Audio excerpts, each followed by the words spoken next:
नमस्कार। आज राहुल गांधी ने अपनी वीडियो सीरीज का अगला पार्ट डालते हुए जीएसटी पर मोदी सरकार को घेरा है। आइए आपको सुनवाते हैं वो क्या कह रहे हैं। असंगठित अर्थव्यवस्था पर दूसरा बड़ा आक्रमण जीएसटी। जीएसटी यूपीए का आइडिया था। एक टैक्स, कम से कम टैक्स, साधारण सरल टैक्स। एनडीए का जीएसटी बिल्कुल अलग है। 4 अलग अलग टैक्स, 28% तक टैक्स और बड़ा कॉम्प्लिकेटेड, समझने को बहुत मुश्किल टैक्स।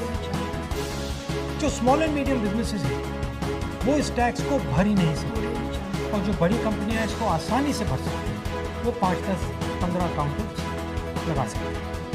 ये 4 अलग अलग रेट क्यों हैं?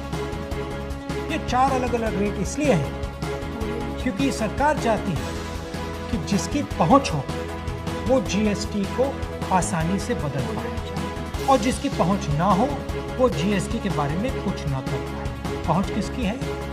हिंदुस्तान के सबसे बड़े 15-20 उद्योगपतियों की पहुंच है। तो जो भी टैक्स का कानून वो बदलना चाहते हैं वो इस जीएसटी रेजिम में आसानी से बदल सकते हैं। और एनडीए की जीएसटी का नतीजा क्या है कि आज हिंदुस्तान की सरकार स्टेट्स को जीएसटी का पैसा ही नहीं दे पाती।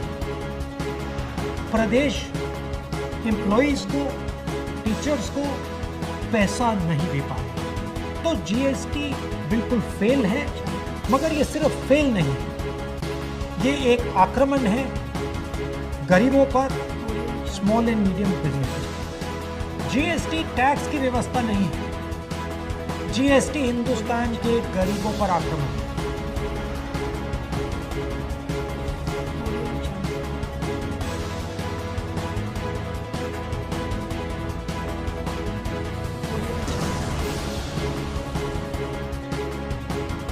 छोटे दुकानदारों पर, स्मॉल एंड मीडियम बिजनेस वालों पर, किसानों और मजदूरों पर आक्रमण है। हमें इस आक्रमण को पहचानना पड़ेगा और मिलकर एक साथ इसके खिलाफ हम सबको खड़ा होना पड़ेगा।